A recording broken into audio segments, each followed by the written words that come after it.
blessed Wednesday to those of you guys that are tuning in, whether you are here now or on the replay. I know that I'm a little bit late. Well, I'm kind of like on time, but I know that I'm a little bit later than usual. I try to go live at around 9:30, but I give myself about an hour grace period. I woke up this morning and I looked at my lawn and I said, "Yeah, I gotta mow this grass before it get too hot." And before it rains again. And so that is why I'm a little bit later than usual. And so happy blessed Wednesday. Blessings to you, Micah. It is good to see you. As always, as you guys are tuning in, go ahead and tell God thank you and tell me one thing that you are grateful for on today. Today I will say that I am just grateful for rest in itself. That is really what I'm most grateful for today. I feel like today has been one of those days where instead of like the usual hustle and bustle that it's been like for the past honestly few weeks, especially this week, it's just been crazy. I'm just so very grateful that I've just been in a place to where today feels like I can just coast. Hold on one second, y'all. Come here, Bo. Come here, Capone. Here. Here. You want a treat? Y'all want a bone? I have to trick them so that they don't be trying to run to me. Bo! Bo! Bo! Sorry, y'all. These dogs. Hey, come here. Come here. Now. Center. Capone. Sit down. Sorry, y'all. I would go live right when the male people are about to come. You would swear Bo is a Doberman or a pit bull or something, but the way that he be barking and running. But I will say that like today has I was able to coast into it more so than like other days, and so I've been really really grateful for just that in itself. And so oh my God. And so, listen, they are just going crazy. I didn't cut the grass. It's flies flying around. But we are going to go ahead and get this out. And so, again, as y'all are coming in, go ahead and tell God thank you. And tell me one thing that you are grateful for on today. Grateful for God. I know that's right. As you guys can see, the title of today's like daily manna is Worry Not About What Tomorrow Holds. I feel like it's one of the most underrated like phrases in the Bible, meaning it's one of those phrases that a lot of times we don't remind ourselves of enough. Today I found myself after I mowed the lawn. Well, it started before I started mowing the lawn, but I was just thinking about all of the things that are to come, like all of the things that I've got to do, all of the preventative measures that I have to take. And honestly, a lot of our stress, a lot of the overthinking, a lot of the thinking about things before it's time is a lot of times it is us trying to prevent a disaster in our lives, us trying to prevent, ourselves from going down the wrong path, us trying to honestly just make sure that life flows in a way that is peaceful, making sure that life flows in a way that doesn't add unnecessary or added stress to our lives. And so I was having a moment before I, mowed the lawn, and even after I finished mowing the lawn, where I was just sitting here and my mind was starting to run a million miles an hour. And if I can be for real, I was thinking about all of the things that I have to get done, and thinking about if I don't get this done, then this is gonna happen and that's gonna happen. And I found myself on a perfectly peaceful day, feeling a little bit of anxious, feeling a little bit, all over the place. And as I was sitting here, the Holy Spirit whispered to me, "Worry not about what tomorrow holds." And I feel like there are some of us that honestly need to hear that, myself included. Focus not on what tomorrow holds. And as the Holy Spirit said that, the Lord told me, He says, "You will always be anxious when your mind is ahead of me."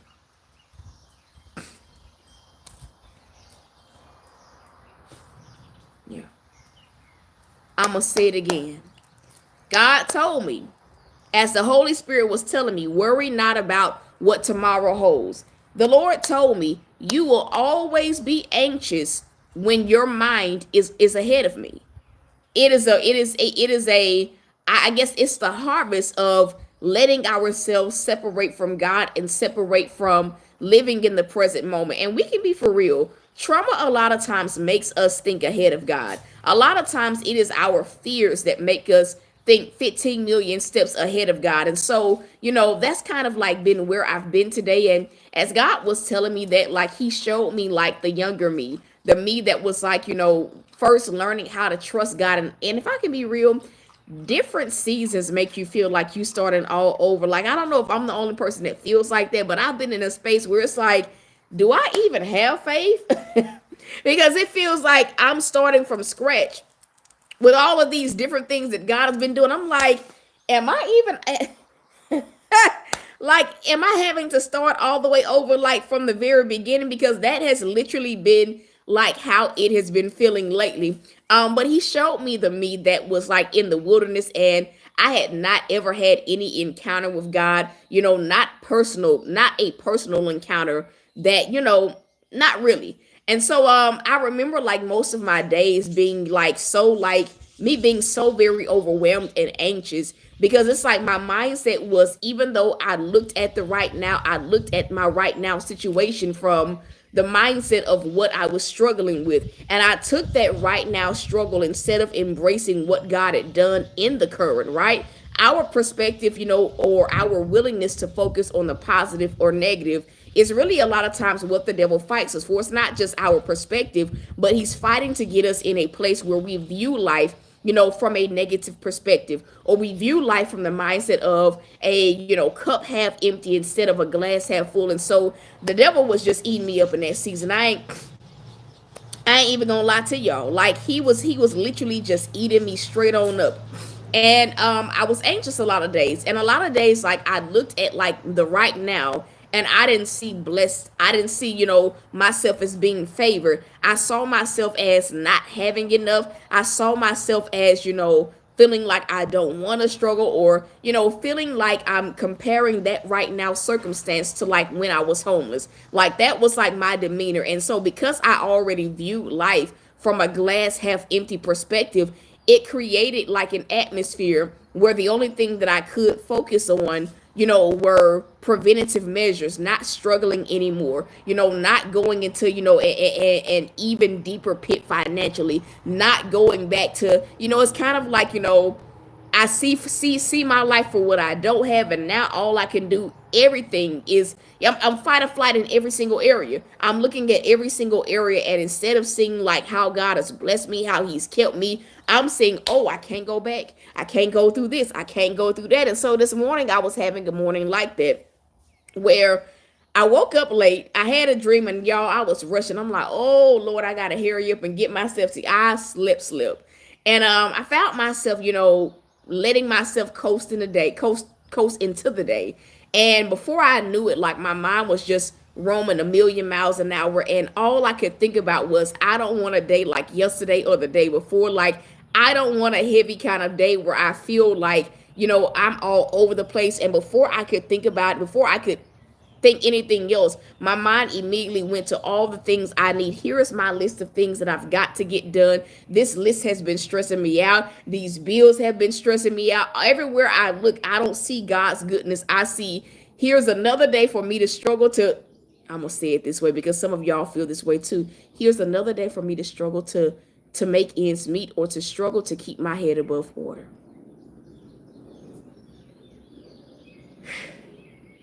And so as I was sitting out here, and one thought turned into 10, 10 turned into 20, and my mind is just roaming a million miles an hour, and my mind is roaming a million miles an hour about things that I cannot control.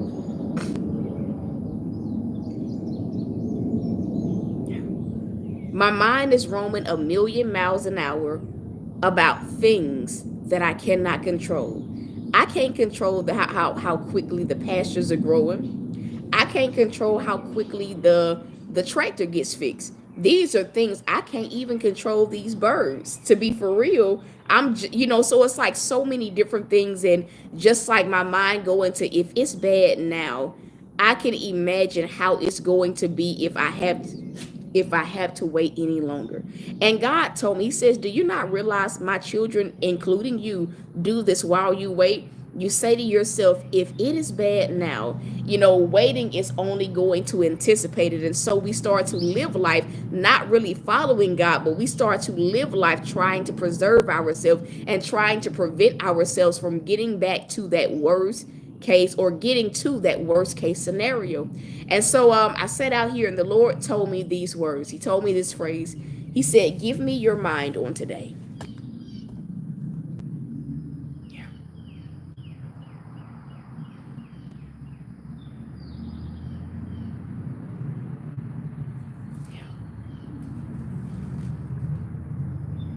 Yeah. He said, give me your mind on today. Give it to me. Give me your mind. Before it gets out of hand, before you get into full-blown panic mode, give me your mind. Because if you give it to me, then that means that the devil won't have access to it. And it's like immediately when God said that, and I literally took a deep breath and it was just inhale, exhale. That was the moment that I felt peace. And the Lord told me this. He said, focus on today. You want to focus on something? Focus on today. And I'm going to say this, focusing on today, focusing on the now doesn't mean focusing on the need. My God, Lord. I'm going to say it again. Focusing on the now does not mean focusing on the need. So when God asked me to give him my mind, what he was saying was, give me your concerns about what you're waiting for. And embrace the things that you can do.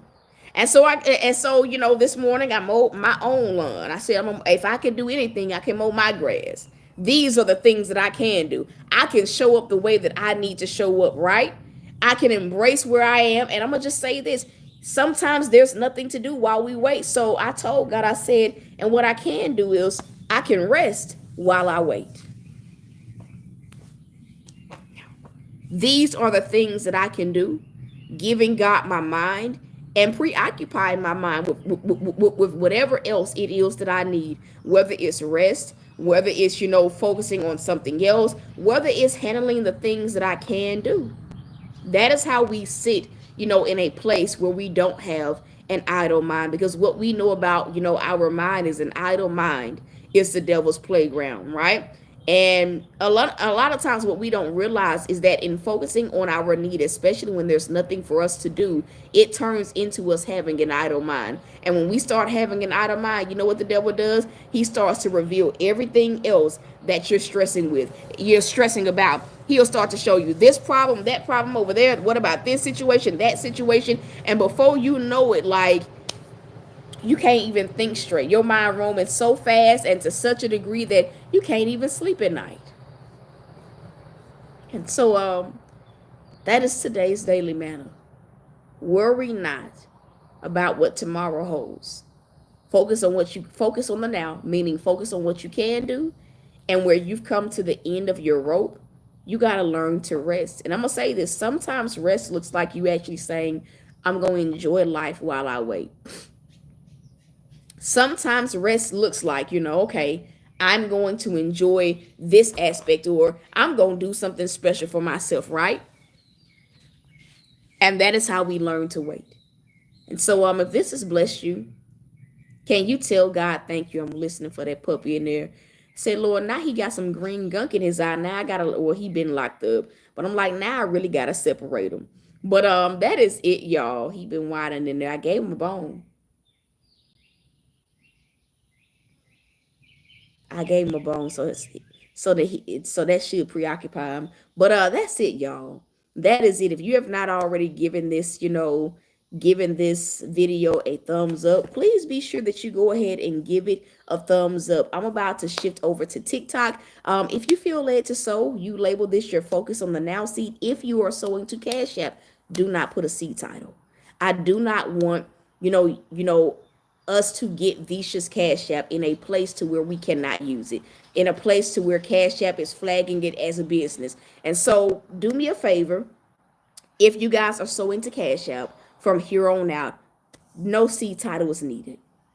No seed title is needed. And so that is it. If you have not entered into our June raffle, you absolutely can. We will be pulling it on June 30th. I don't know the time yet, but I'm gonna be doing it on live. It's $5 per entry. You can send your $5 anywhere but Cash App, and you put the word raffle along with your TikTok name or your YouTube name. That way, I know how to reach out to you, how to get a hold of you. The winner of the raffle will win a $100 Visa gift card on that day, and so that is it, y'all. I love y'all. I am rooting for y'all, and so yeah, I will see you guys on TikTok in a few. And please don't, forget to hit that thumbs up button. I've been appreciative of those of you guys that have been letting me know that you're watching these on the replay, a part of the replay crew. I've been appreciating those of you guys who have been thumbs upping these videos.